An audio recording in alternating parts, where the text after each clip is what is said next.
बिस्मिल्लाहिर्रहमानिर्रहीम।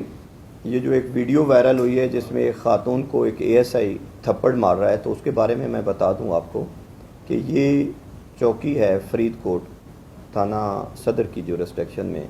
उसमें एक इजाज़ एएसआई है। उसने एक ख़ातून को गिरफ़्तार करने के लिए, जो कि एक मुकदमे की मुलज़मा थी, रेड किया है और उसमें उसने उसको गिरफ़्तारी के वक्त थप्पड़ मारे हैं। तो ये कोई कानून इजाज़त नहीं देता और सीएम साहबा की क्लियर कट डायरेक्शन है कि ख़वातीन के हकूक़ और उनकी इज़्ज़त का ख्याल रखा जाए और किसी की ये जुर्रत नहीं होनी चाहिए कि किसी भी खातून की इज़्ज़त की पामाली करें। तो जब ये वीडियो वायरल हुई है तो मैंने फ़ौरन जो कंसर्निंग एएसआई है जो थप्पड़ मार रहा है उसको गिरफ़्तार किया है, मुकदमा दर्ज कर लिया गया है और सस्पेंड भी कर दिया गया है और इंशाअल्लाह उसको कैफर किरदार तक पहुंचाएंगे।